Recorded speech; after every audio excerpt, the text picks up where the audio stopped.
অভিনব কায়দায় গাড়ির শুল্ক ফাঁকি দিয়ে গাড়ির বিভিন্ন যন্ত্রাংশ আমদানি করে সেটিকে পূর্ণাঙ্গ গাড়িতে রূপান্তরিত করে, বিশেষ করে বিলাসবহুল বিভিন্ন গাড়ি যেমন BMW, তারপরে টয়োটার royal saloon, crown, range rover ইত্যাদি গাড়িকে সম্পূর্ণ চালু গাড়িতে রূপান্তরিত করে এটি আমাদের বিভিন্ন সড়কে ব্যবহৃত হচ্ছে। এটি সরকারের বিপুল পরিমাণে রাজস্ব ফাঁকি দেওয়ার, কাস্টমস কর্তৃপক্ষকে প্রতারণা করার একটি অভিনব কৌশল, যা আমাদের মাধ্যমে উদ্ঘাটিত হয়েছে গত 27 আগস্ট সর্বপ্রথম। আমরা এই বিষয়ে এই চালানগুলো ডিটেক্ট হওয়ার পর থেকে দারুণভাবে সজাগ হই।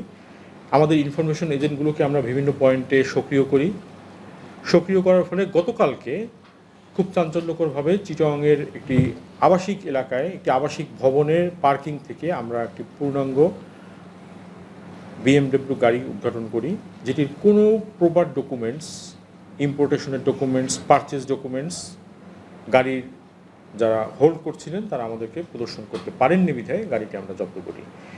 এর পরপরই আমাদের কাছে নানা নির্ভরযোগ্য সূত্রে খবর আসতে শুরু করে।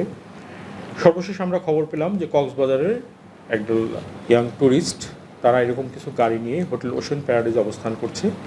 এই তৎক্ষণাৎ আমরা আমাদের টিম নিয়ে চট্টগ্রাম থেকে কক্সবাজারের উদ্দেশ্যে মুভ করে রাত প্রায় 4টা-5টার দিকে এখানে এসে উপস্থিত হয়ে আমরা যখন নিশ্চিত হলাম যে হ্যাঁ গাড়িগুলো এখানে আছে এবং আমাদের তথ্যের সাথে মিলে যাচ্ছে, তখন আমরা তাদেরকে প্রাথমিক প্রমাণাদি দেওয়ার জন্য বললাম, যেহেতু সময়টা একটু খুবই ডিফিকাল্ট, কারণ অত ভোরে তার কাছে ডকুমেন্টস নাই, অনেকগুলো দুইটা গাড়িতে নম্বর প্লেটই ছিল না। তারা বললো যে এটা রেজিস্ট্রেশন অন প্রসেস। সাধারণত আপনারা জানেন যখন রেজিস্ট্রেশন প্রক্রিয়াধীন থাকে তখন তার কাছে প্রপার ডকুমেন্টস থাকে এবং লেখা থাকে যে অ্যাপ্লাইড ফর রেজিস্ট্রেশন। সেরকম কিছু আমরা গাড়িগুলোতে পাইনি। সো সন্দেহের মাত্রা আমাদের বেড়ে গেল।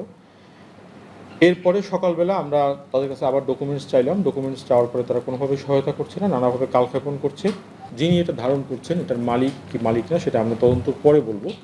তার কাছ থেকে আমরা একটা বিবৃতি নেওয়ার চেষ্টা করলাম। তিনি কোনোভাবেই আমাদেরকে যখন বিবৃতিও দিলেন না, তখন আমরা একটু সময় ক্ষেপণ করে চেষ্টা করলাম কনভিন্স না হওয়াতে আমরা কঠোর অবস্থানে যেতে বাধ্য হলাম।